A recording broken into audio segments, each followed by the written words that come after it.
I am Benjamin Dixon, joined by my brothers from other mothers. As always, Mundell Robinson. How you doing, man? What's going on, man? It's Monday, so it's my day. I'm good. Thank you for Is being is here. Monday? How do you feel about Monday in the quarantine? It's all the same for you now. I mean, it's you still Yeah, hustling. yeah. It's. I guess the rest of the world comes back online on Monday, so I get to interact with humans, other than my team. So I'm excited. Time for meetings again. That's what's up. That's what's up. Marcus, how you doing on your end, man? I'm good, man. People of color ain't black. People of Mm, color ain't black.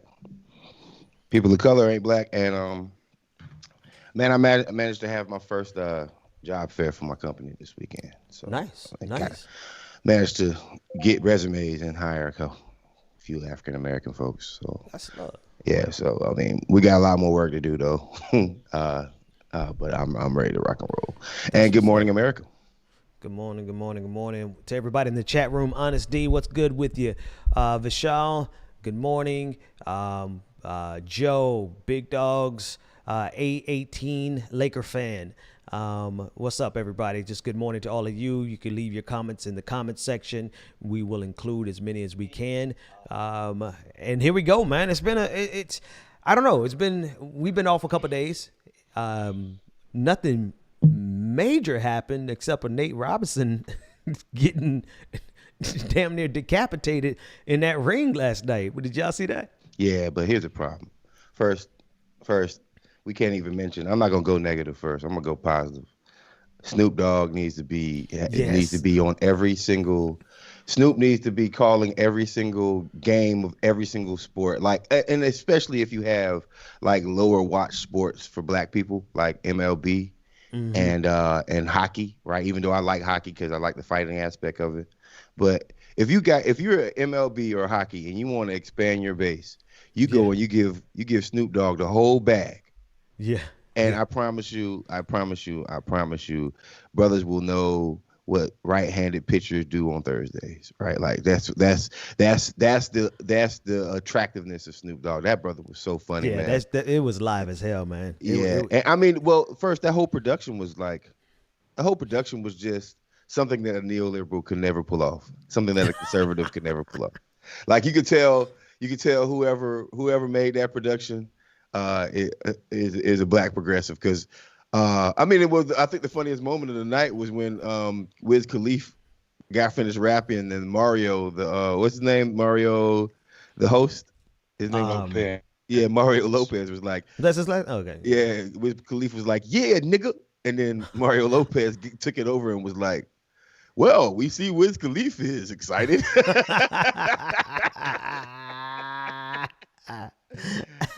He didn't know what to do right But I there. mean, I do want to answer your question. Um, y'all punks is scared to jump into the ring with anybody in box, right? Yeah, Nate got knocked out, but I mean, bigger than that, Nate got a heart that's bigger than most people could ever even imagine. Because Mm-hmm. that was his first boxing match, right? And Mm-hmm. obviously it was less than 6 to 7 months of training, right?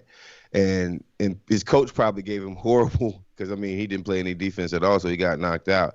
I do think that it's bad for the culture a little bit how he got knocked out, but on the same token, everybody talking trash wouldn't dare jump into a ring, Mm. right?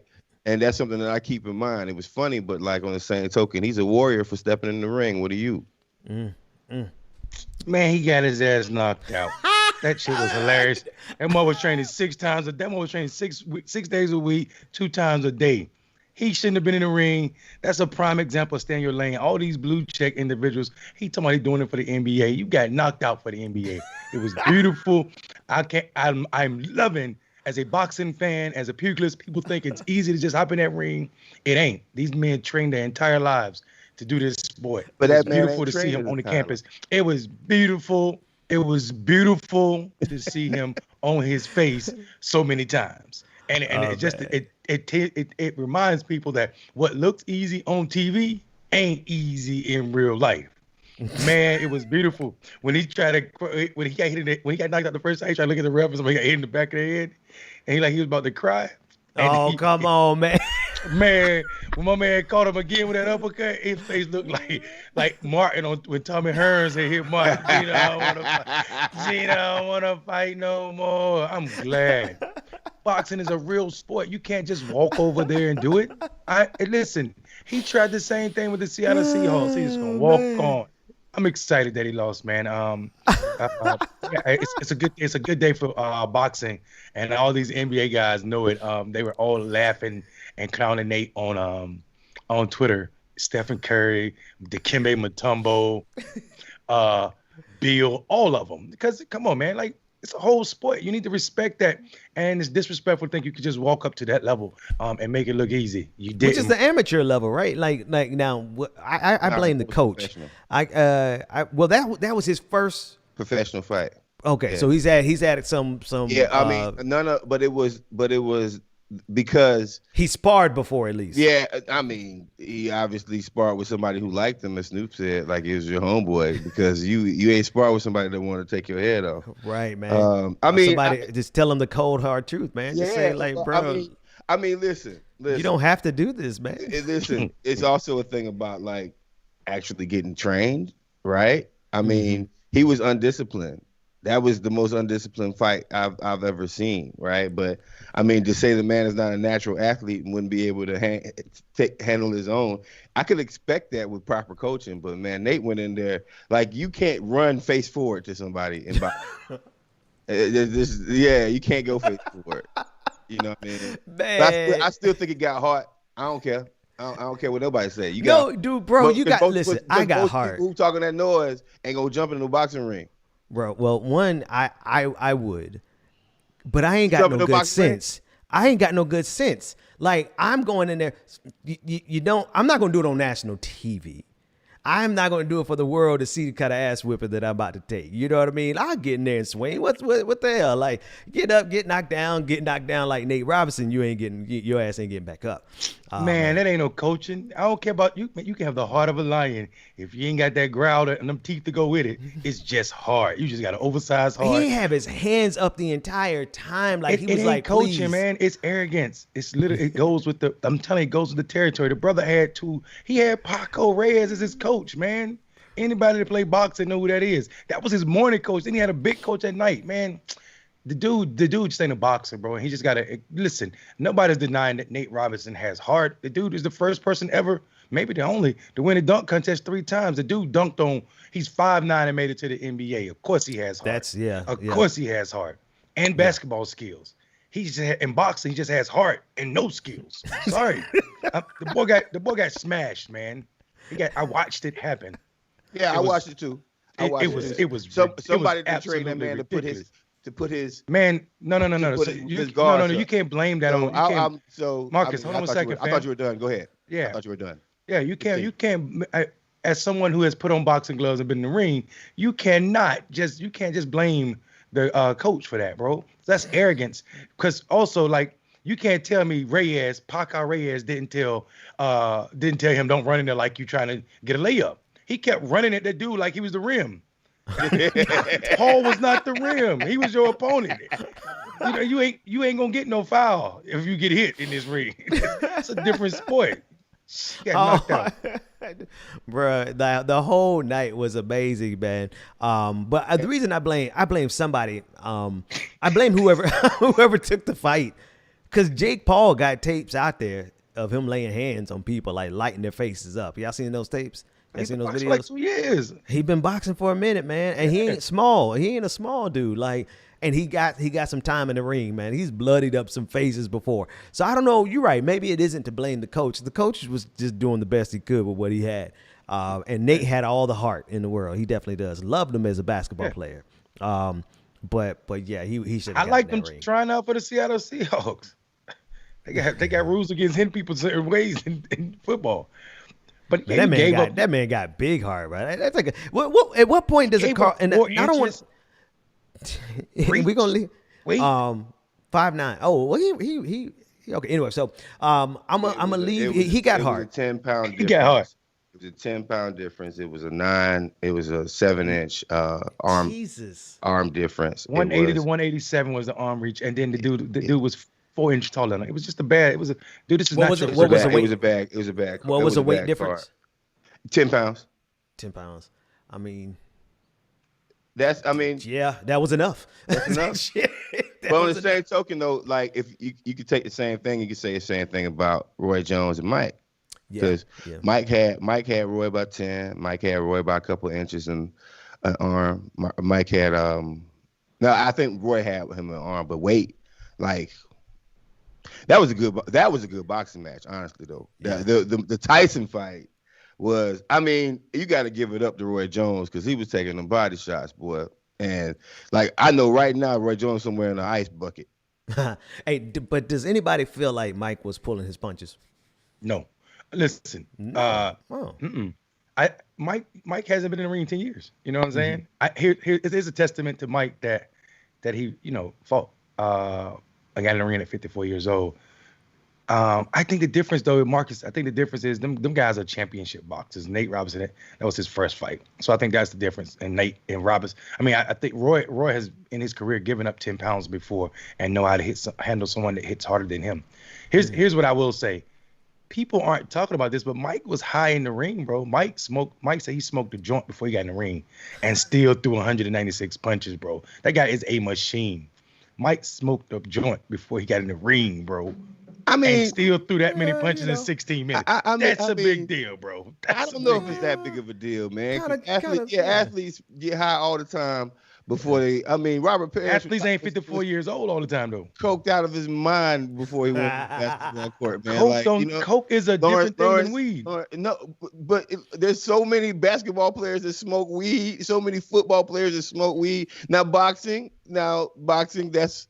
You're throwing them things against a human being, your reaction got to be on point. But on the same token, I don't think your reactions on cannabis is as bad as people try to make them out to be, man. Like, I don't think that, man. And I know the strain of weed that Tyson grows. And if he was smoking his own weed, that's he has a sativa, man. Like, he didn't have sleepy weed. He has wake up weed. I'm 1,000% certain on that. Say what you want. Being high, getting in the ring with a professional champion boxer at 54 years old, throwing 196 punch is damn amazing. I would just say this: like I trust my high. I really, really do trust my high. And you gotta be able to trust your high and know what you can and you cannot do. That's I right. would never, for the life of me, Ben Dixon, get into anybody's fight high. ever. But on the same. But Mike Tyson, though, on the other hand. Right. Mike Tyson, like, bro, like you could throw me in a political, you could throw me on whatever the biggest news show is. I don't care. You could wake me up, give me a joint, throw me on CNN, and I'm good. Like within 2 seconds. I think that's probably what Mike Tyson would do with on the weed, as your boy would say. But if you take 10 years off, would you be good? If I take 10 years off. I mean, put 10 more years on me? I'd have anxiety. No. If you stop talking politics, stop watching politics for 10 years. You don't do it for 10 years. Well, Mike has been. Mike's been sparring. Mark's been sparring. Yeah, but yeah. Right. Yeah, but still, I'd have anxiety. And what do I do when I have anxiety? Smoke weed. Why would you smoke weed when you have anxiety? See, I had to learn how to control my anxiety. Like I refuse to let any strain get me anxious anymore. Because there's different reactions to different kinds of cannabis. And if you've been smoking a whole bunch of different types of weed, you know what drops your anxiety, you know what picks your anxiety up, right? And I'm pretty sure that Mike Tyson, as cool, he's not a ferocious monster anymore. Like he's a level-headed, cool dude. I still would never want to get anywhere near one of his punches. I didn't say. I'm just saying for me personally. I didn't say put your face in Mike Tyson's glove, Ben. That's not what. Like I didn't say put your face in his fist, right? Like it's like no one is saying that. What I'm saying is like if you're doing business and you have anxiety, right? Yeah. I mean, I just like the whole production, man. The whole production was one of the best. It was the best boxing production I've ever seen. It was great. No, I mean, like all things considered, it was really, really dope. It was good to see them boys in there throwing them. You could see Mike obviously was 54, right? But he still has some movement in him, man. That man, like, if any of us could be half as flexible and what's it called? I guess it's just flexibility. Like the way he was moving his body at 54. God damn, he need to be training everybody out here. What else y'all watching over the weekend?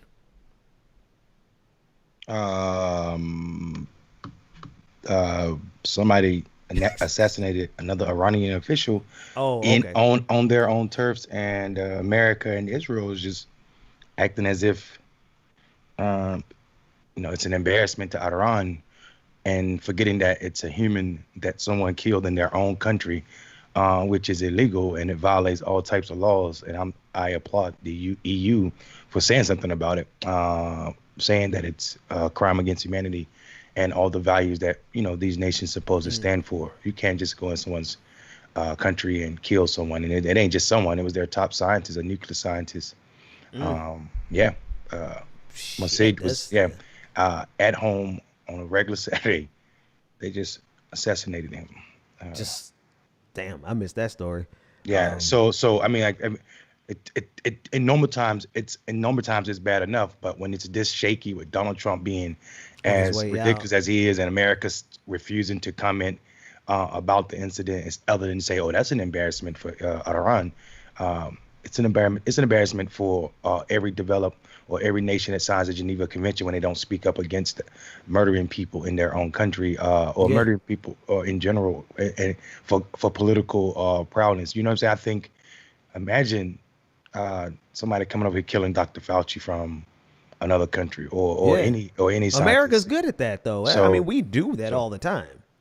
it's tragic to me, like the way we justify or otherize folks. So when they die, we just say, oh well, that's an Iranian. Yep. So no, that's a man with an entire family who was Right. working for the science community, and folk gotta acknowledge that. So Bro, like just put it you already put it the right way to put it. Americans can identify with this if I mean, he's not one to one, he's not a nuclear scientist, but you said it, Fauci. If somebody came over here and had an extrajudicial killing, assassination of Anthony Fauci, America would not stop until we avenge that man. He would be on he would be on T-shirts. right, Right. He would also right, he would be on the side of the drones. They right. paint pictures of him on the side of the drones. So it is the difference in humanity. It's a difference in how we perceive humanity. I think you hit that last part even better, man, because we an entire school of children can be killed name the country in Africa, and we barely bat an eye in this country. But let down somebody in somebody's cafe, and life is life. I'm not downplaying the lives of people killed at a Parisian cafe, but at the same time, like if you're gonna mourn over the 5 adults who were killed there, why would you not mourn over the 25 children who were killed here? It's because how we perceive the human value, Western civilization, America's empire versus everybody else. Indeed. Is am I You're here. okay? Cool. Yeah, man. It's absolutely tragic. I think we just sit still and watch this take place. I think that is pretty ridiculous. I was watching a couple stories along with that one this weekend. So, but that one actually caught my eye as something that was extremely interesting as we celebrate the Thanksgiving weekend in this country, or as some folks celebrate Thanksgiving weekend in this country. I'm noticing that was a reality for another family somewhere in the world, and this country was sitting idle, spending money on recounts that made no sense. Well, actually, one of them that we didn't spend money on was pretty funny to me. That was the one in Milwaukee that Donald Trump, Wisconsin make you pay for recounts. So Donald Trump spent $3 million to find out that Joe Biden beat him, not by the official number, but 67 more votes were added to that number. So he just spent $3 million to get Joe Biden 67 more votes, and I found that pretty funny and telling of his administration. Is why you joking? All right, so once and for all, I feel like he is going. I feel like he is going to go if he doesn't pull off what he's going to do by January 20th. I guess my question for you guys is, what Hail Mary does he have left between now and January 20th? Because he really believes like he has something. I don't. I think he's losing his mind, bro. Like What you hear what the staffers are saying about him in his in the White House? Like he's literally running around the White House saying, "I won, I won, I won, I won." They was like, No, Jesus staffers are Christ. saying, "I'm serious." Staffers are saying that like it's better just not to say anything to him about the election and let him Jesus say he Christ. won. Yeah, it's this. That's what's happening in the White House. This dude is having outbursts. Like he's breaking down. He's melting down in the White House. So I think that's good. I think he's gonna leave on the 20th. There's rumbles that he's gonna launch his 2024 campaign on Inauguration Day, on Joe Biden's Inauguration Day. So there's no telling. He's actually dealing with another lawsuit of a different kind now. Some of his donors that donated after the campaign with those emails, they sent like 300 emails since the election raising money for the lawsuits, where majority of the money is not going to the lawsuits. They're suing him for that money back for lying about these lawsuits. Some of his donors. So I don't know what he's gonna do, bro. That's good. Go ahead, Mark. Yeah, I don't think he's losing his mind. I think he's been crazy, right? He's been crazy. He's proved it. He's gonna do one last act, but to be honest with you, like it's just over. You know what I mean? And I don't give a damn what Parler says, because I've been on Parler trolling all weekend. Aside from hiring folks, I don't care what Twitter says. I don't care what the conservative networks say, because these people are fooling themselves at such a high level. It's silly to hear educated people, and I mean this not to elevate education, but like educated people who have degrees, right? Who went through scientific process, right? that took biology courses and courses in theory. Educated people. Right. And this is what proves to me that when you graduate from college doesn't really mean nothing. Your degree don't mean nothing, because you got educated Harvard graduates who are conservatives, who are still spouting out conspiracy theories, and they're allowing their ethos to trump their logos. And you got to stop doing it. I mean, judges, okay, check this out. For a fact, y'all tout the fact that Trump has appointed one of the highest amount of federal judges in the history of. Okay, these same judges are slapping down your lawsuits. These same judges that y'all stack the courts with are literally saying, no, there's just not enough evidence. Even though I want there to be enough evidence, I can't make the American public lose their faith in my job just because I'm a conservative to prove y'all lying ass point.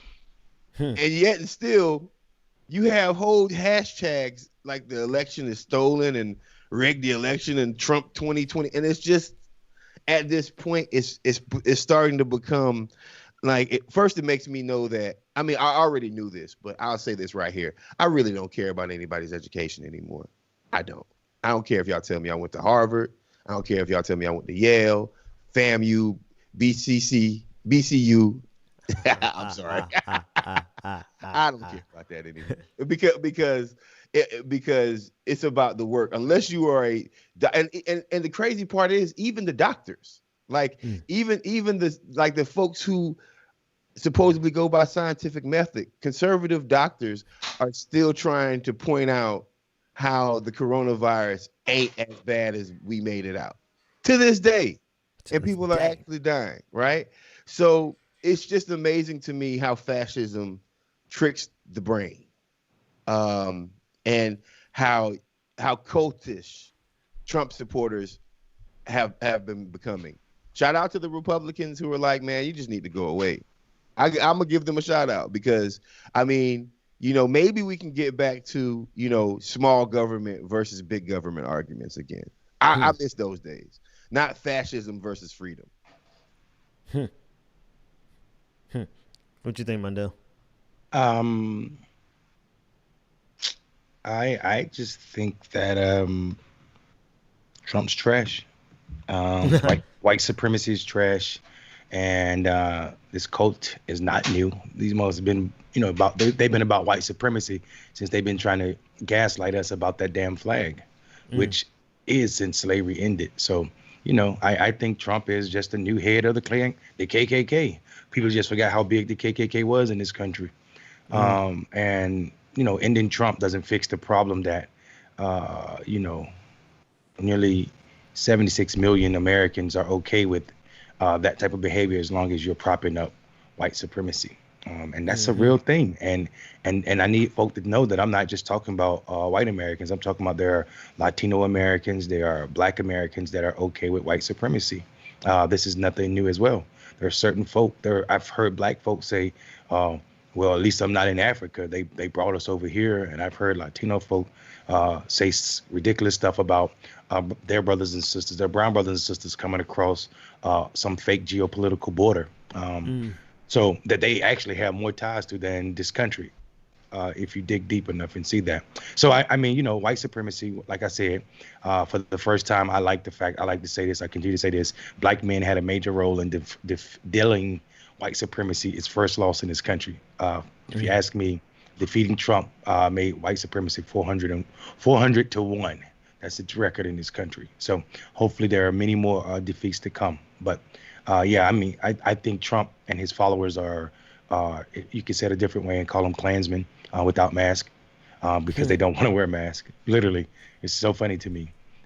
They'll put on white sheets to hide from whatever their reason for putting on those sheets, messing up those good 500 count sheets to put holes in them over their face. Who made the sheets? Whose wife made the sheets? My wife made them. Sheets so soft. My wife made these sheets. You said that. Next time, let's just go without the mask. That 1,000 count Egyptian cotton Let sheets. me just stop. If I could further on Yeah, Montel's point, because now that I'm thinking about it, Rosewood, Florida, and Tulsa, Black Wall Street, just a couple of examples.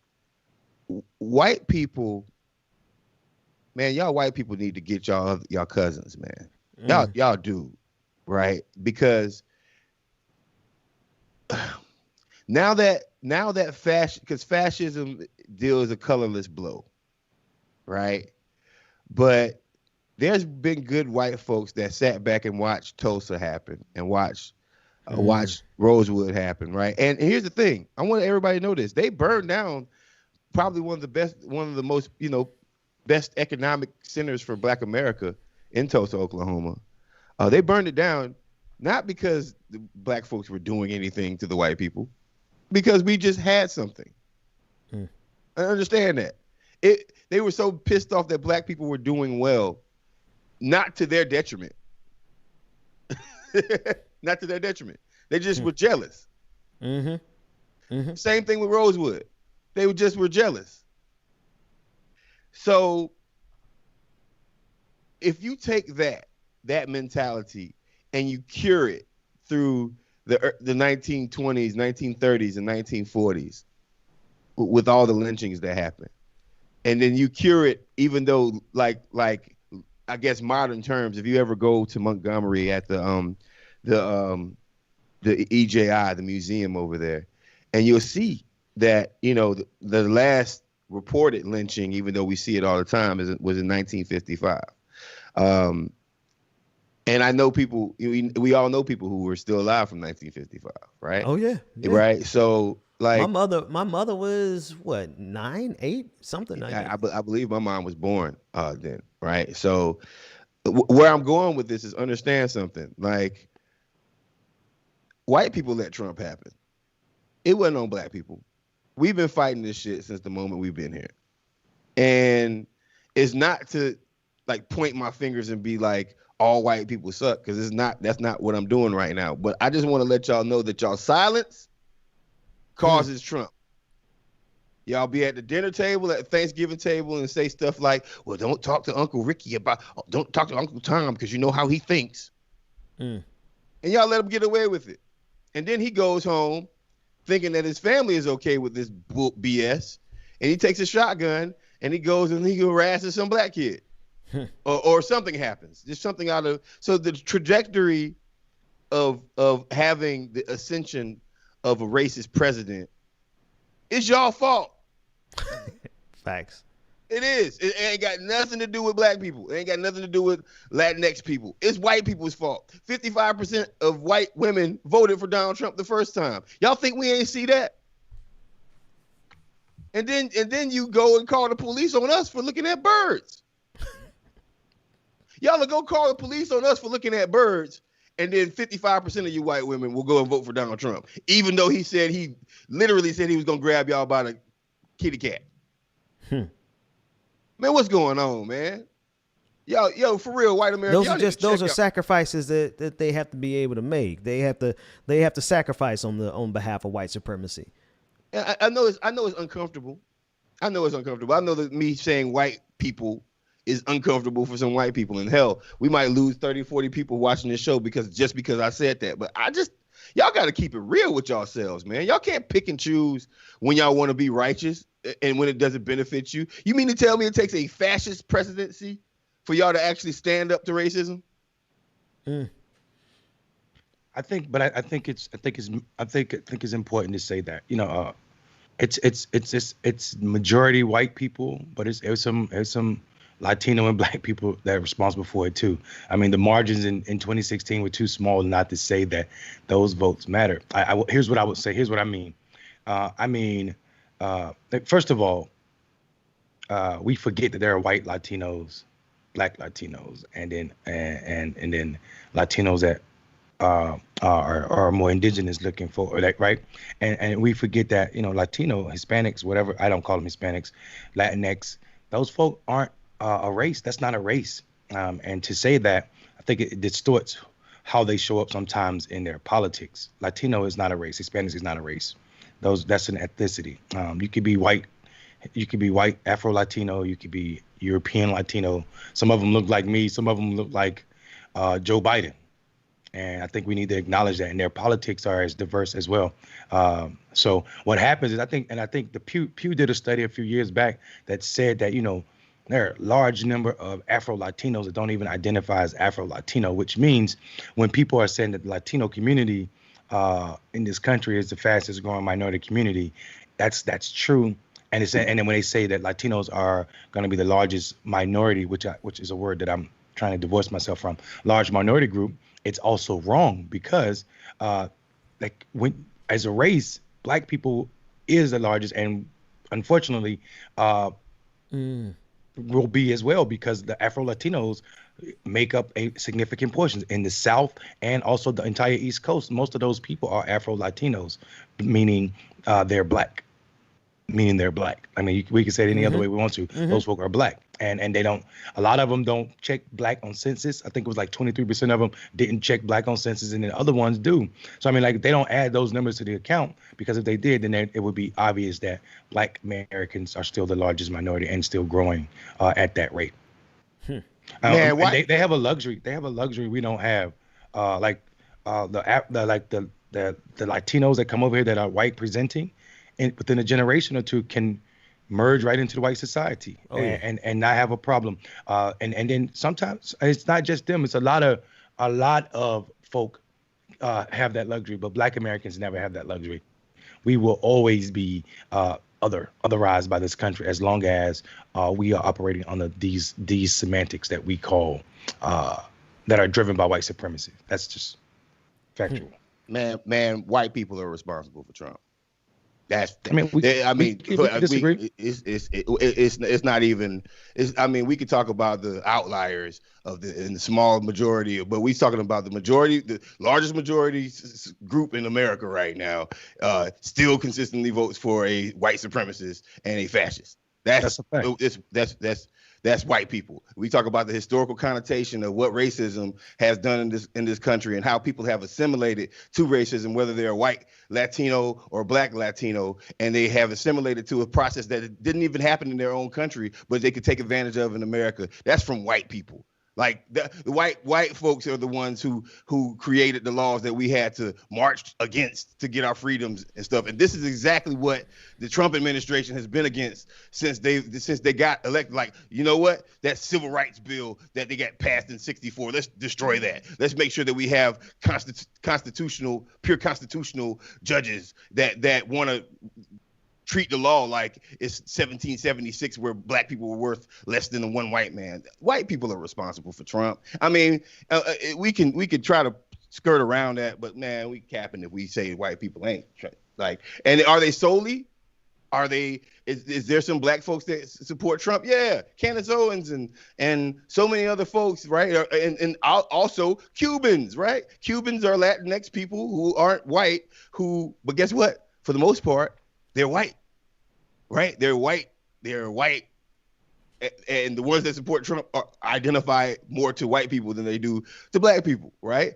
Like Puerto Ricans ain't doing that. They don't vote for Trump like that. And they're black. That's what I said. They're Afro Latinos. What I'm saying is white people are responsible for Trump.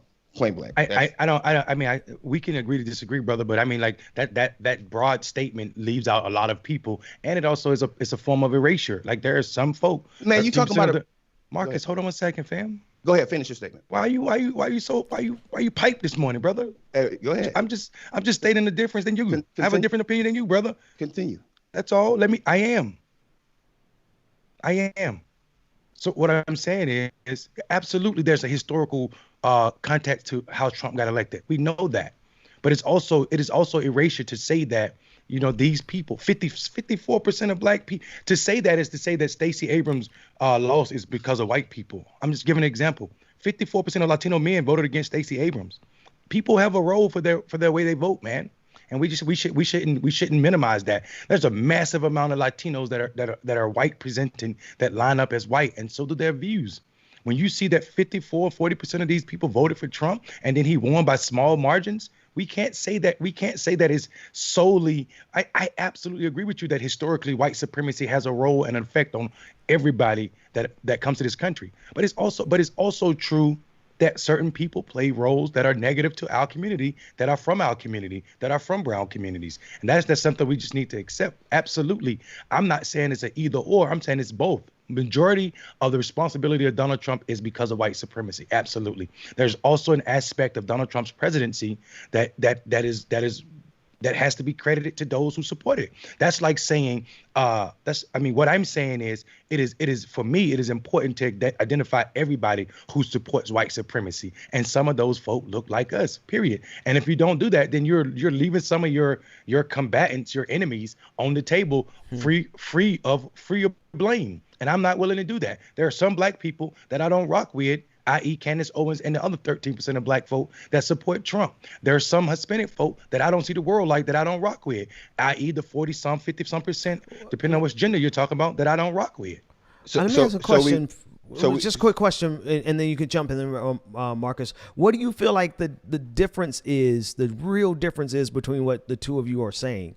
Because they can both exist. I think there's a conversation about when we can generalize, and there's a conversation about when we can't, right? And I'm just making my point that, like, yes, you know what, matter of fact, fuck it. It's not erasure. It's absolutely not erasure for me to generalize that when white people are to blame for something, then white people are to blame for something. We could try to talk about 1%, 5%, 3%, but when like 80% or 70% or 60% or over 50% of white men support something, that's white people. That's white people. Right? We can try to nitpick around the corners, or we could be honest. It's white people's fault. And I'm not erasing anybody. As a matter of fact, if I am erasing somebody who is supporting Donald Trump, be the fuck erased. They could be erased. Fuck them. Right? And because guess what? They're supporting fascism. They're supporting racism. So, I mean, I'm not erasing anyone when I make my statement. What I'm doing is just giving a generalization that for the most part, and I guess I have to say for the most part, that's a new thing that we have to do on the show. For the most part, white people are responsible for Donald Trump. It's that simple. Marcus, there's nothing new we have to do on this show, brother. I don't know where you come with this energy this morning. I'm simply disagreeing with your point. Why is that a problem? I only said, Ben, I think the difference is, if you take my point of view is in 2016, if you take away the 45% of Latino women or men that voted for Trump, there's no Trump presidency. Mm-hmm. So to say that they don't have a role in it is scary to me. If you take away the 13 to 14% of black folk that voted for Trump, there's no Trump presidency. There's a role in that. And that ain't that's not skirting around the edges, brother. Well, let me ask you this question, Mundell. Let me ask you, are you the generalization game is, I use it myself, right? What's your argument against this generalization that has been used against black men? Right, you know, they make us responsible for Donald Trump when what what's the percentage? 18%? I don't even know the final percentage. It's whatever it is. But I mean, it's used against us. Is it? I mean, it's not untrue that white people are responsible for Donald Trump. It is also true that, you know, a percentage of black people are and a percentage of Cubans are and everything else. So I guess in this context, in this case, why would you be opposed to the generalization? I'm opposed to the generalization all the time. I mean, I have an organization because of one, with the generalizations about black men voting for Trump in 2020 they're not even true.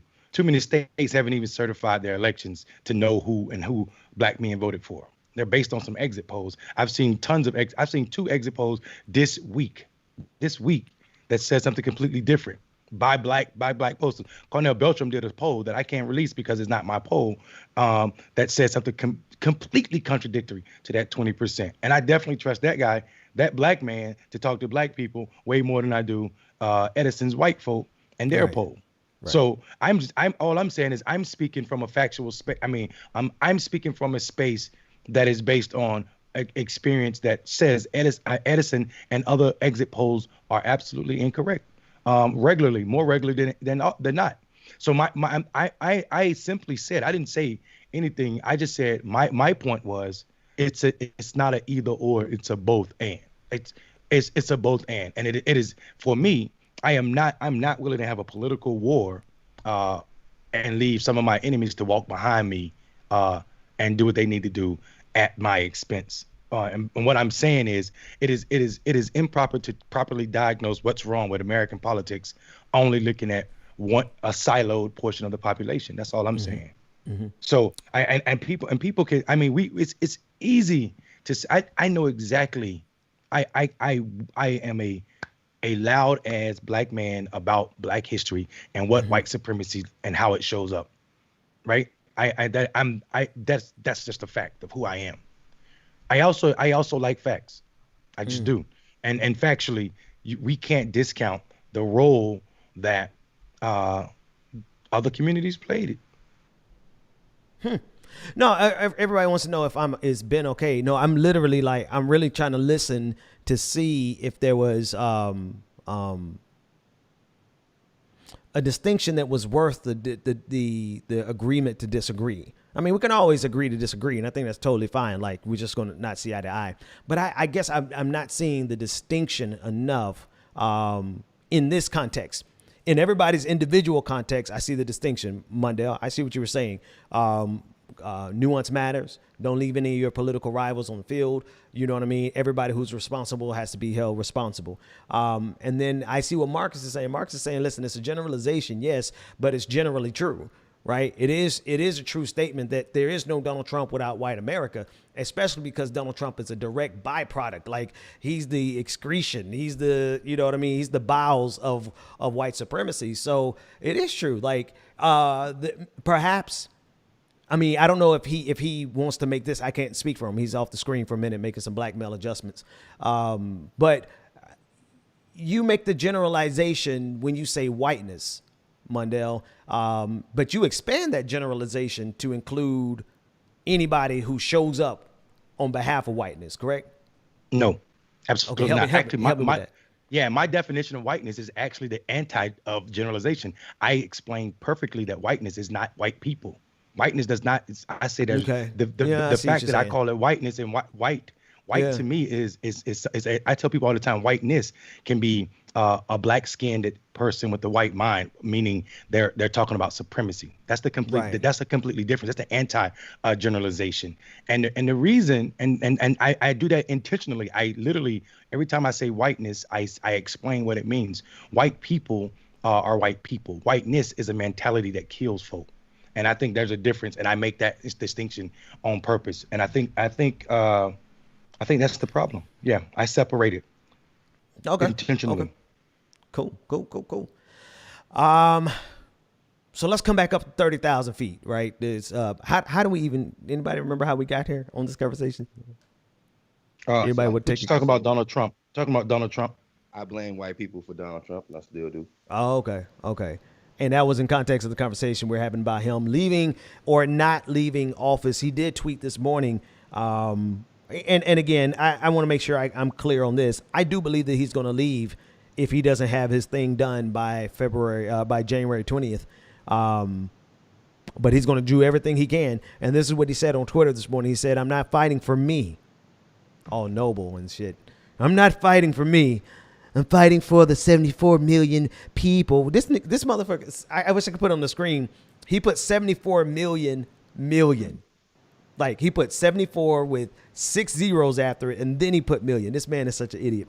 "I'm not fighting for me. I'm fighting for the 74 million people, not including the many Trump ballots that were tossed, a record for a sitting president who voted for me." This man's grammar is amazing. Just simply the best. He is the best grammar. But anyway, I do think that he's letting us know. Go ahead. Go ahead. It's funny how in the same breath, he's willing to say that the election is fake, except for those who voted for him. And that's funny to me. Except for there was no fraud in any state that he won, only in the states that he lost.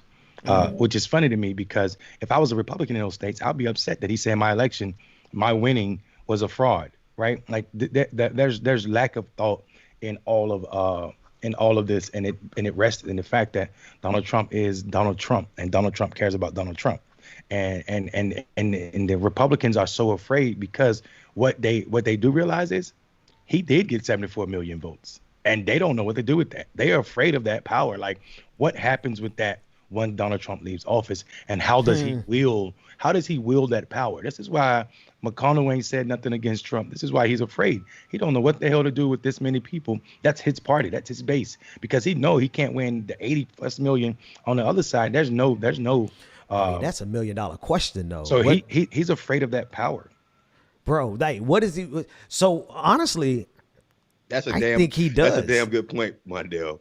That's dangerous. That's a damn good point. Like, what are you doing recognizing that this guy has called you winning a fraud? That's a damn good point. I mean, and it's an integrity question, right? I mean, it's just an integrity question, right? And it's also, I'm gonna go back to it, it's also a racist question. My white voters that voted for me in my district are legitimate. No one else is. And no one else is. So if you have a district that's a toss-up district, which is becoming less and less, by the way, because Democrats and Republicans are afraid to actually draw districts that make sense.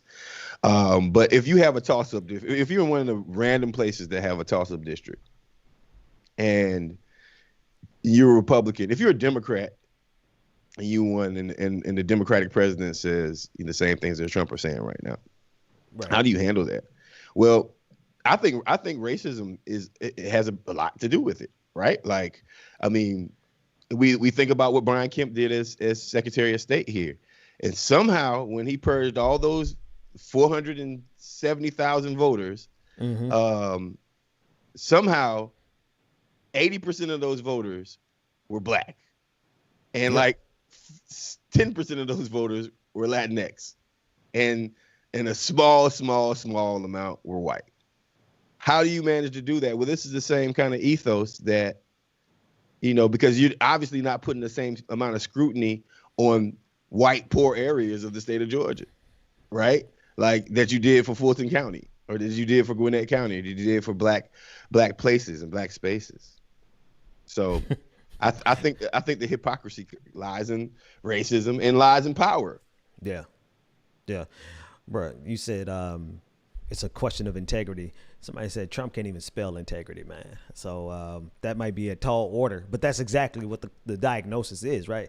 It's a complete and utter lack of integrity, concern for anyone else except for his own personal agenda. And that's a lot of power, Mundell. Like, I just can't get over the fact that there are that many people who affirmatively say Trump is our man, and that there's so many people right now who are affirmatively saying he's our man and we'll overthrow this government to make sure that he gets in power. Not enough people for him to actually pull it off, right? So he's good there. But the question remains, what's next? Where does this power go next? Marcus, you said that he's talking about launching his campaign, his 2024 campaign on Inauguration Day. Man, that would be brilliant. That kind of move would be exactly something I think Donald Trump would do. I mean, it makes sense. Actually, it's smart like it's crazy like a fox, right? Because he never has to leave the public scene. He's never going to be done questioning, every single move. To raise so much money, like he's going to be raising money hand over foot, man. Right. I mean, and then here's another thing, right? Like, what does that mean for progressives? Right? You got Trump who's running, and then here's the problem if Trump runs for progressives. If Trump decides to run again at all, but if Trump decides to run on Inauguration Day, but if Trump just decides to run again, here's the problem that progressives are going to have. We're going to have a problem of the Democratic Party is going to try to protect the establishment at such a high extreme level that you've never seen before. Oh, yeah. Because we don't have time for someone else to come and question our morals when we have Donald Trump lingering. This all works out well for Wall Street, right? Because if Donald Trump is lingering just lingering around, then the Democratic establishment will triple down on Joe Biden, Senator Harris, and the room and the space and the arguments that they will make to try to keep a progressive from running are going to be just, vote blue no matter who again. It's going to last. The funeral will be over with, and it's going to resurrect itself. That statement is going to resurrect itself for the next 4 years. Vote blue no matter who. And that's just scary. Well, I mean, we see a little semblance of that with what's your lady name from Center for American Progress, Neera Tanden, being appointed as the director of the OMB. Neera Tanden has, of course, she's led the Center for American Progress for many, many, many years since her time in the Clinton administration. And yet it's not an organization for progress. It's a misnomer. It's an intentional misnomer. It's should be called the Center for American Neoliberalism, because that's exactly who she is and what they've done and what they've protected over the last, 20 years. But the point is Joe Biden appointed Neera Tanden to that extremely important position. And it just is indicative of how he's stacking his cabinet with people. I don't know. So far, I mean, a couple of good picks, but Neera Tanden doesn't bode well. Hey, Neera Tanden is a great person, but I don't like her politics. You're on mute, Mundell. You're on mute. He put Jared Bernstein and Heather Bushy behind her, though. And these are people who are all about racial equality, money, and also they're loud advocates for the Green New Deal and infrastructure. That we care about, that we need to know about. I also think it's important that, because I think it's important to note what's really going on. And Joe Biden, of course, is a centrist. We know that, neoliberal, for sure. So we would be remiss if we didn't think majority of his cabinet picks would have been that way. I am super excited that we got progressives that are going to push back and sound the alarm, and I know we are. So I mean, the fact that we have those two folk in that administration, and one of them is a deputy, makes me extremely excited. I also think it's important to note that there are some other folk going in there that I don't give a damn about, and one of them happens to be a black man, Roger. What's Roger's last name? The guy from Blackstone? What it's called? Which guy? He's not getting announced. He's like one of the most forward. What they call it? Most successful black men on Wall Street. Okay. So I am skeptical of that. I am super excited about the fact that we have progressives going in there that are gonna not be shy, because the ones he picked are loud mouths. Buddy from Colorado, Mondale? The brother from Colorado, the billionaire? No, not him. Okay. I know, not him. No, but yeah. So I'm excited that we have progressives that are gonna fight. So, and instead of stacking this administration with neoliberals, he put people in there that are gonna fight and not do it quietly, because they're not quiet progressives. These are loud folk. Okay. Well, I got to put this on record. I'm not excited about this Biden administration at all. I'm not. I'm happy it's not. I'm happy that they can actually normalize things compared to what Right. Trump was doing. Like, Right. you'd be crazy as hell to think that getting rid of Betsy DeVos is a bad thing, right? Right. Like, listen, I take a drunk kitty cat over Betsy DeVos, right? Like, I literally would take a crazy puppy. He could do that job better than Betsy DeVos, right? But I can't front. I'm not excited.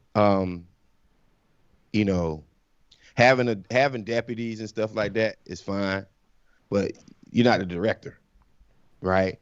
And you got to think about this. DLC, the DLC family tree, right? The Democratic Leadership Commission, whatever, the tactics that the Clintonites kind of came in on in the 90s. Mm-hmm. Yeah. Their family tree is ugly head. First off, you fundamentally can't have that mentality and help black people.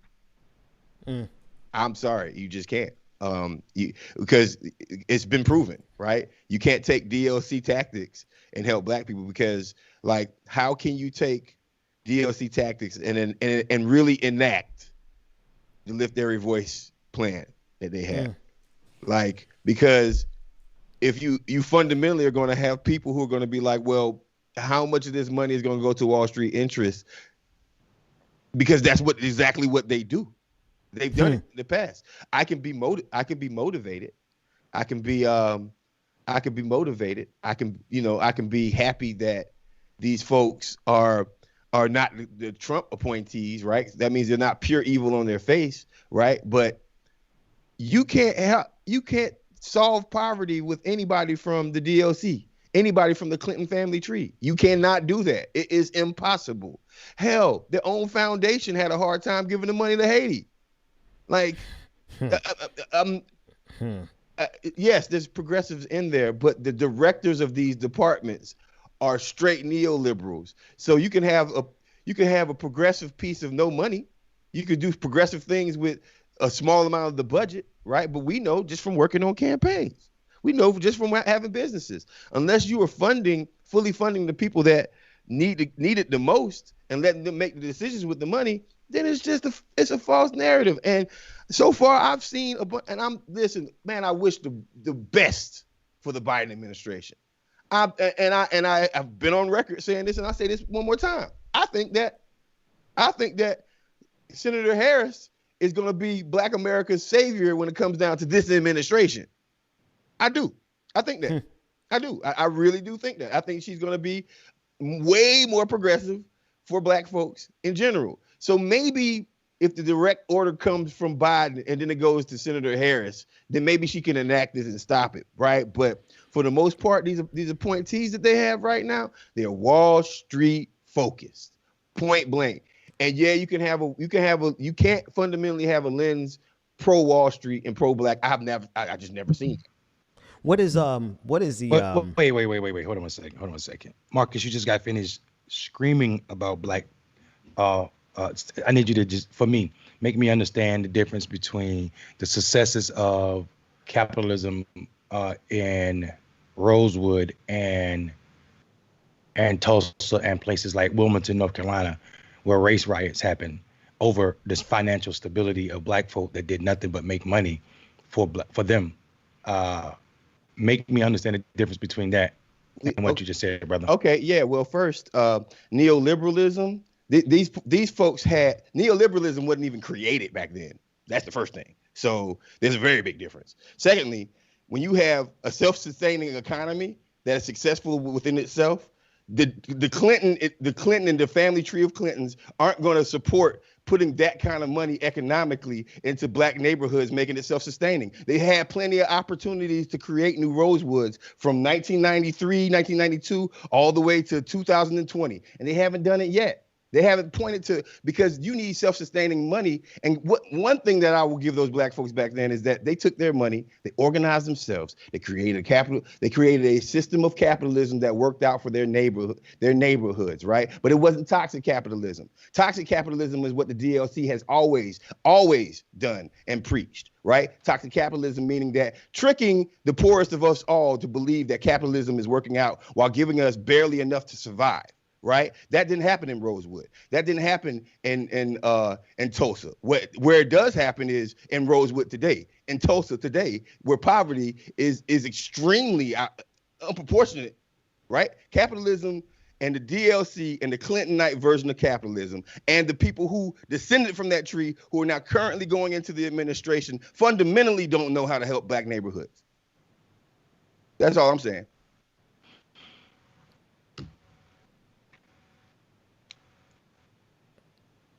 Mondale? I just wanted clarity. I just wanted clarity. Because you know, we live in a capitalist society where we are obligated to operate in this spaces. So, yeah, I just wanted the clarity.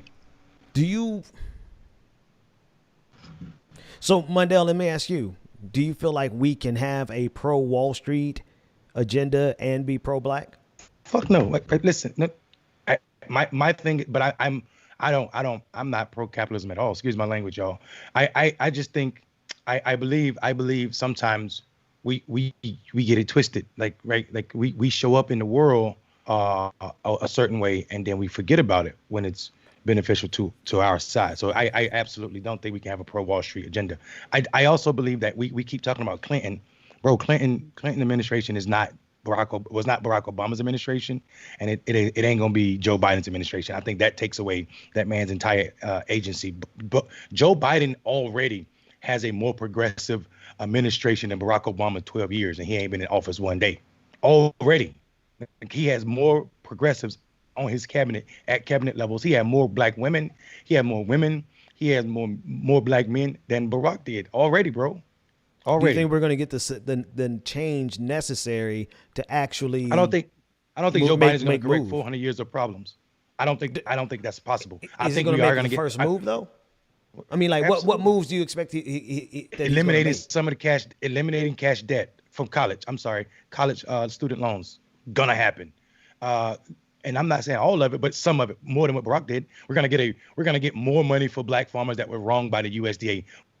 More than Barack Obama was even to push, even though Barack Obama finally released money that was on hold for 10 years, which no other president would do. Joe Biden's saying it was not enough. This administration already signaling that black farmers will get more money because of what happens from the USDA. That is progressive. That's black land that was lost. That is black farmers, people that were producing food for their own communities is gone. Now it's giving money to bring that back. That's a big deal. I used to consult for black farmers. I know how much land and money was lost because of the USDA. There are things that are going to happen on this administration. Dude, we got a climate czar. We never had a climate czar. That's a big deal. And I mean, we just got to acknowledge that. So I think we could continue to talk about what used to happen. We still living in a political space that does not exist anymore. Like that. Okay. That space doesn't exist anymore. You can't do what you used to do in 2020 and beyond because the demographics don't look like what they've ever did. This is the first time ever that baby boomers don't make decisions. It's the first time ever baby boomers don't make decisions, ever. Man, I lost the question. I had the right follow-up question after that. What do you think? What would you say then if he appoints Rahm Emanuel? Rahm Emanuel, appoint him to what? Then what? I don't know. To take out the trash. I think he'd be a great trash.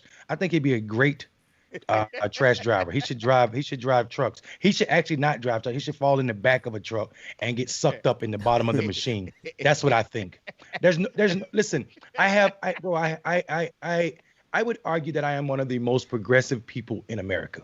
Straight up.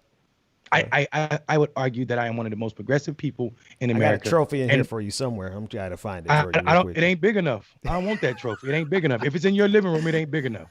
And hey, I'm joking, but not really. I got a trophy for you, Mondale. Here you go. Oh yeah, man, that's what I'm talking about right there. My point exactly. So, I would argue that I'm the most one of the most progressive people in America, straight up. And people can call that arrogant as want to. I what I support, if a presidential candidate try to run on it, would probably get ran out of this country. I'm more in line with Paulo Freire and Che Guevara's thinking and Nelson Mandela and then this country. And what Oregon did about drugs is something that the federal government should have been done, in my eyes. What I believe about prisons, there should be no prisons. White progressives ain't saying that. There should be no prisons in this country. Wait, I want to clarify. You don't feel like that I question your progressivism? No, I'm going somewhere. Okay, because you were there for a minute. I thought that was the point. Okay, go ahead. No, the point is my fault. It's all good. The point is simple. It is that we are not the electorate of 2016, and definitely not the electorate of 1992. Right. The demographics. You could use racist Southern strategy to win Georgia in 1992. Right. In 2020, you got to use radical black strategy to win Georgia. That's how we won Georgia. It wasn't an old Southern strategy that won Georgia. It was radicalizing the black vote to turn out and telling them something completely different. That is not an electorate we've ever seen in this country. That electorate does not sit idle and let you feed them trash and ask for incremental gains. That is not what we're dealing with right now. So yeah. No. That's dope, man. My question was then, what do you think of Joe Biden's appointments in general? We were talking about Nira. Joe Biden's appointment. If he ends up appointing Rahm Emanuel, because Rahm Emanuel is still out. He's still in the equation. I don't think he's in the equation. I think that's what the world is telling you. That's like when people are running to be appointed to something, they have camps that are bidding for them. I don't think Rahm is anywhere in the equation. I think that is people bidding for that. And I only can speak about what Joe Biden has done already. He has appointed the most diverse cabinet I've ever seen since I've been reading about politics in this country. Furthermore, if we thought that most of the appointments or any of those appointments to any of these departments weren't going to reflect Joe Biden, is ridiculous, because elections have consequences. So if that would be the equivalent of Bernie Sanders being the Democratic president-elect or the president-elect in 2020, and then him appointing a neoliberal to one of the departments, to head one of the departments, it wouldn't happen. So for us thinking that was going to happen was wrong. What we said was we want progressives in the administration. We have more progressives in this administration than any before this one. So I mean, we just got to acknowledge that. And I think when we don't, I think we're moving the ball. So I'm never thought Joe Biden was going to make AOC the climate czar. He couldn't take that heat, but he has heat coming towards him, though. I mean, some heat rather than the sun. Okay. I never thought that Joe Biden was going to name Bernie Sanders to any position of serious position. It's just not going to happen. So yeah, I mean, the fact that we have as many progressives as we do already, I'm stoked about that. Not to mention, at the federal level, his vice president was progressive, and that's just argue with me, folk. I mean, that's one way to end the argument, bro. It's like, get at me, dog. Shit. I'm just talking about her voting record, what she voted on. Yeah, no. I mean, I know exactly why you would say that, because as soon as you mention anything with Kamala and progressive in the same sentence, about her days in California. I don't know her days in California, but for what I read, and I think I've read so many different things from people who, and some folk out here screaming like, oh, what she did, this, and this. I know some people who do criminal justice reform work every day. Justice reform work every day. People that have been impacted by the system every day, and they know more than us three, and also majority of our followers. And they have different aspects, different takes on that. So, and these are people who are been impacted, and also that are doing this work every day to fix the criminal justice system, and they have different outtakes. So I just defer to, I don't know much about California. I feel like what I saw in California, what I heard in California, what I heard her bragging about in 2016 didn't remind me of the type of progressive that I was looking for. You know what I'm saying? When she was saying she was a California's top cop, that shit's scary to me. Screaming that you're a California top cop to a black man is not the move. You know what I'm saying? That's scary to me. Supporting the No, I Green New feel it. Deal, supporting the Green New Deal as That's a good stuff. senator is Yeah. dope. Yeah. The other stuff you don't know about. All right, let's take a pause for the cause. Let's do a quick check-in. Everybody give you a handle, where they can find you at, what you're working on, what's new. You can find me on Twitter at Benjamin P. Dixon and Marcus.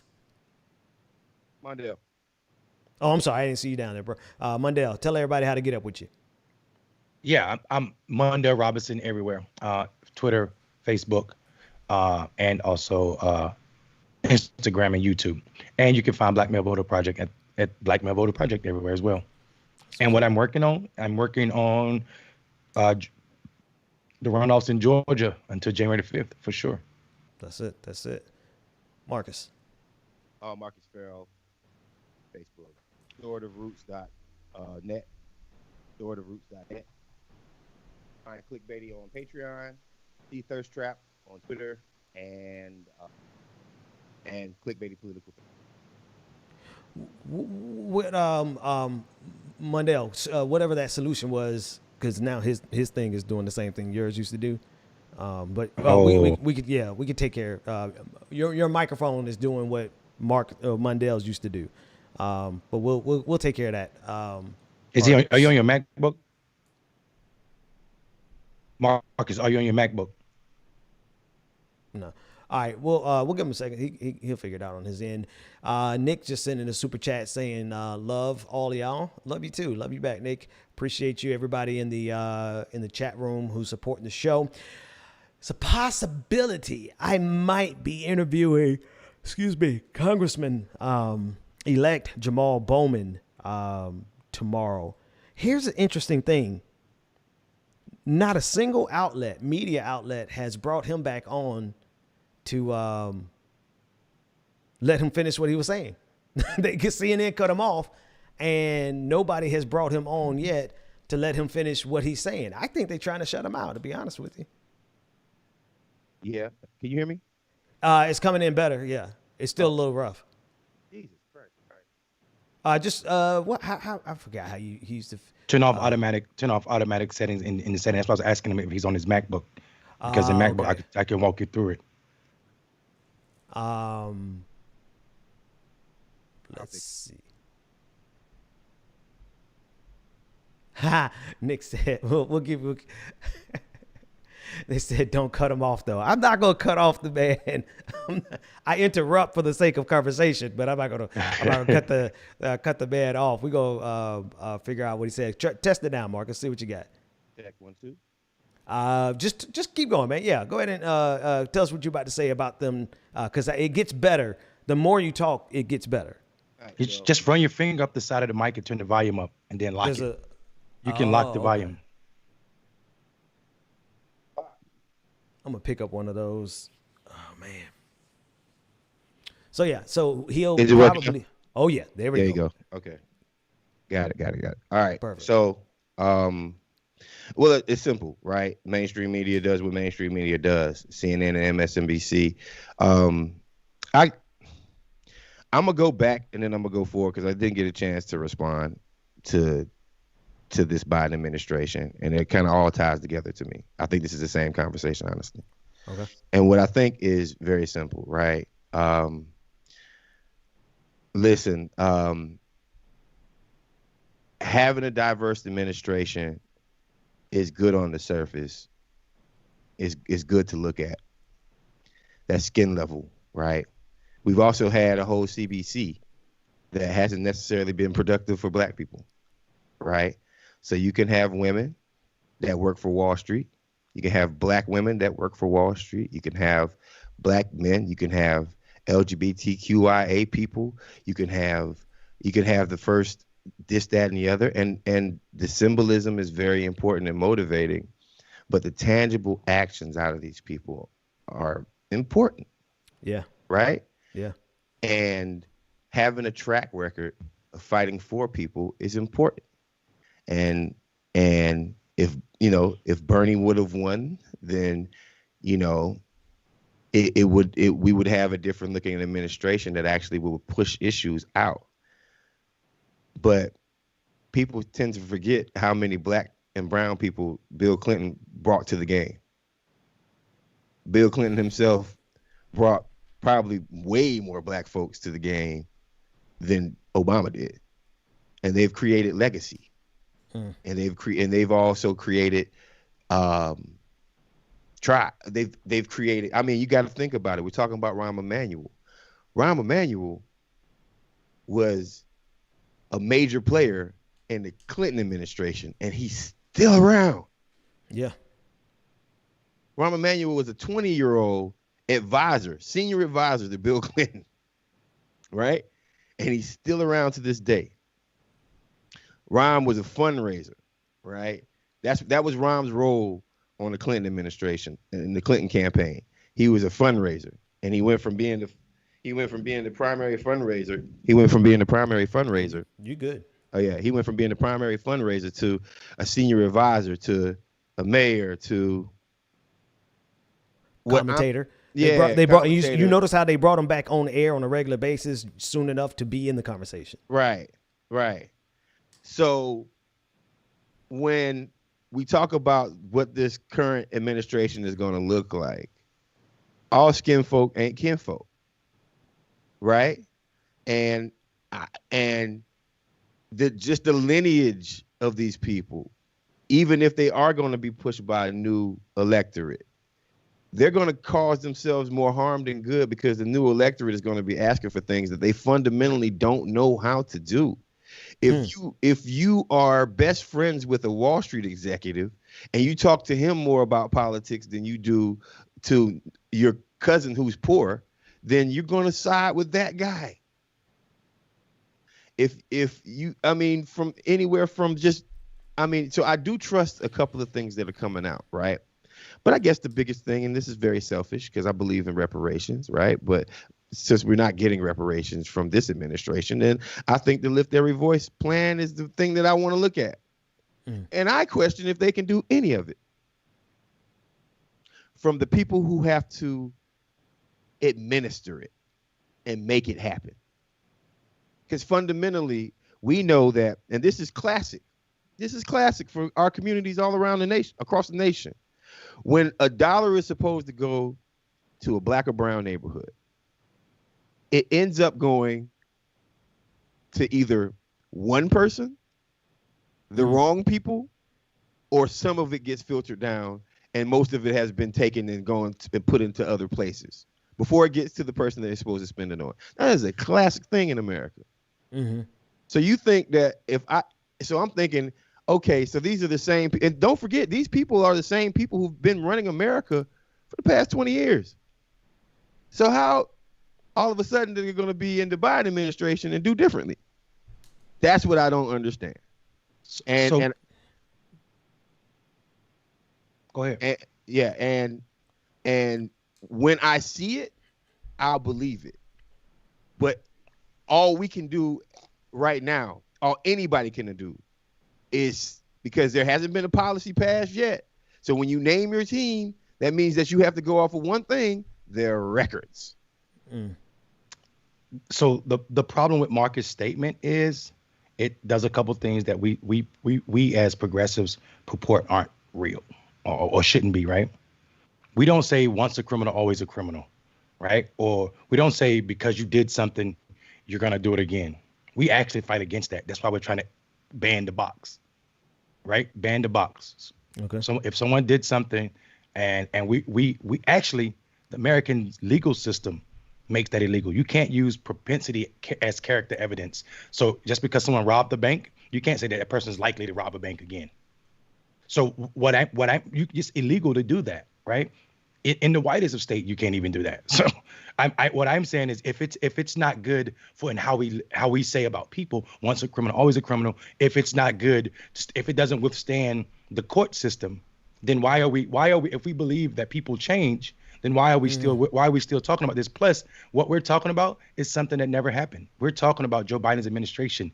Everything else was never Joe Biden's administration. This is Joe Biden's administration. Now, if we want to come back and have this argument after they've done a couple years or even a couple months and say, look, this is what I'm seeing, then that's something that we can't, that would be evidence that we can use. I feel like we could use on the clickbaity trial court.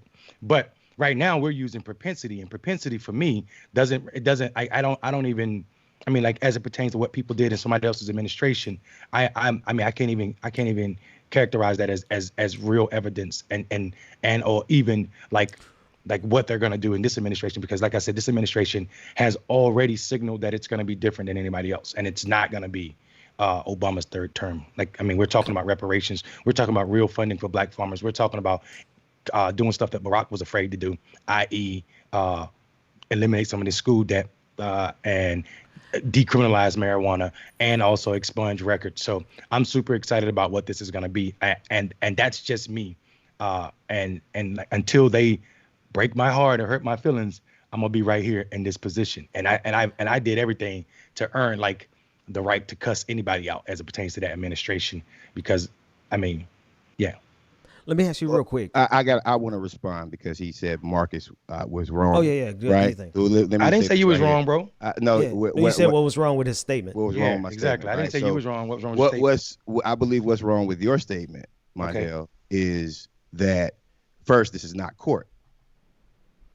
This is policies and actual pragmatism for, okay, so you don't sign Stephen Curry not knowing that he shot 33 three-pointers at the highest percentage in the league, right? You have to look at some aspect of history to see what people have done, right? How did they get to the place where they were noticed for, because I know who did look at their history, Joe Biden, right?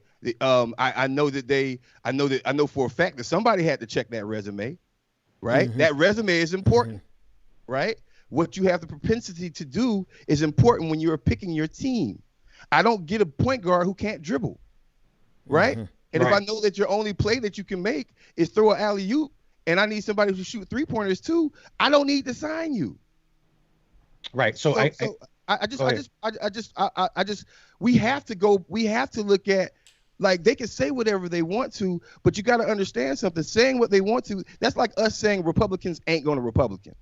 Like, if Joe Biden went and put all Republicans in the administration, and then they say the exact same thing, are we supposed to be like, well, this is going to be different because they say so?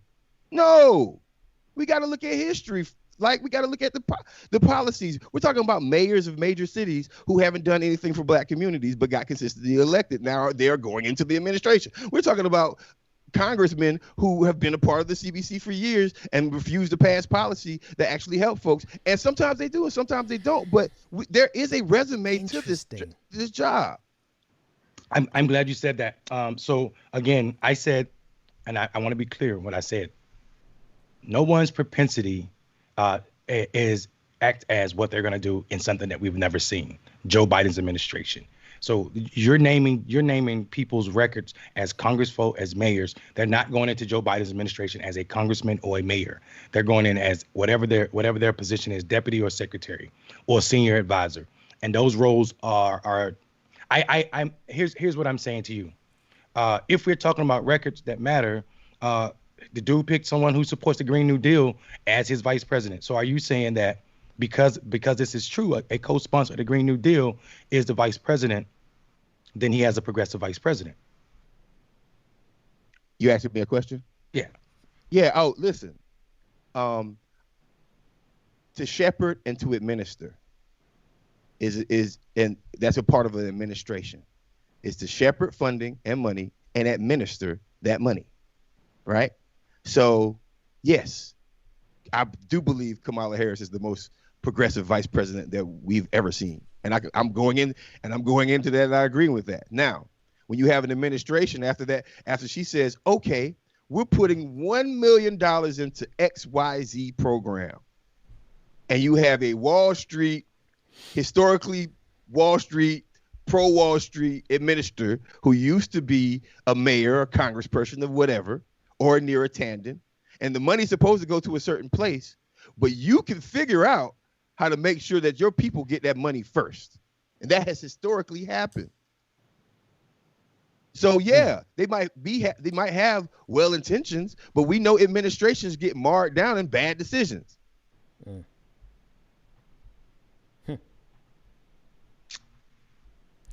I don't. Here's my pushback. I mean, we are talking about the federal government in an improper context, if you ask me, because you're talking about administrations. Administrations have like methods of doing certain things. Administrations cannot spend allocated federal funds. So I'm like, I don't know, like I don't understand what that, because that has to come from Congress. Congress controls the purse. Donald Trump found that out the hard way when he tried to use, president, what do you call them? EOs, executive orders to spend money.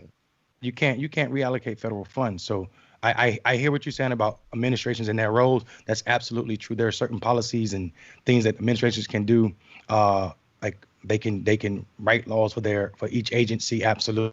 They can change laws for each agency. Absolutely. They can enforce laws for those agencies, but they can't change and enforce laws for this country. That's the job of the legislative branch. They can't change where the legislative branch determine where the money is going to go. They can't do that. And when they do, they're acting illegal. They're acting like Donald Trump. And I just, yeah. Near tandem is I'm just buzzing. Near tandem. Like, that should tell you all you need to know about what's about to go down. Okay. That right there. Okay. You're all right, cool. Great conversation. I'm curious. Anyway, what else y'all watching in the news? What we watching in the news? Let me get some of these comments. Everybody in the comment section. Rebecca walked in and everybody starts screaming, "Hey, Rebecca! Hey, Rebecca!" Like this, the comment section should not be a flood of people saying hello to somebody who's not on the episode. I'm just saying, especially when it's Rebecca. Why, Ben? Why do you do that all the time? Let Rebecca shine. You were just a little hater, bro. Like the hater squirrel. Really? The trap hater, man. Like, what's going on, bro? Like, every time she shows up, you're like, yeah, would y'all please stop giving her props? They like her. They like her. You know what? It's because she's a rattler. That's it. That's what it is. That's what it is. So, hey, y'all just keep loving up Rebecca. She deserves every single prop. Matter of fact, can we put up some orange and green dots up on Ben Dixon's channel today? Orange and green all day. Orange and green. Or some rattlers for Rebecca. I guess if I'm going to set the stage, I can't complain when other people come sit at it. No, you can't. You can't. Especially when I set the stage for people to embrace and welcome and use some sibling rivalry as a way of always pushing my sister Rebecca harder and faster, but I set that stage as though I'm hating. So if I set that stage, I guess I can't complain when Marcus comes and slides up and calls me a hater. All right, man. It's a good morning. I love all the orange and green in the chat. Oh, I didn't even see it. I love all the I'll put some of that on. I'll put some of that. I'll put some of that. There we go. See, you know what? I intentionally put up Cassidy because I got no problem with the orange and green. But look at God. God just delivered. Said, "Hell Wildcats from Lovejoy." Come on now. See, there's always going to be a witness in the audience who knows the truth. The truth will set you free. So anyway, always glad to see Rebecca. And I always mention Rebecca because I want you all to also support Rebecca. That's what's up. But I'll put this up here from Carney Grimm. Ben is jealous of a person I brought on my channel. We had a request I found interesting to talk about Mansa Musa. Yeah, I saw that request. What did you think about it? So I want to, I do want to dig in real quick. The richest man to ever walk the planet was a black man. People don't realize that. And if you talk about toxic capitalism, he probably he probably was the worst at it. He's probably the most cancelable person in the Yes. history. Yeah. Brother Manson went into he would travel with thousands of people, traveled around with thousands of people, like literally his own army. And he had more gold than any single person on the planet. I believe a movie's coming out about it. Yeah, I think I saw some production though. But I think the killer thing that I wanted to bring up about this brother is that he had so much gold. He dropped so much gold on Egypt that he crashed the economy. Yes. Now, you ain't rich until you can crash the whole economy. See, I thought buying out the bar was rich. That ain't rich. Nah, he made peasants millionaires overnight in Egypt.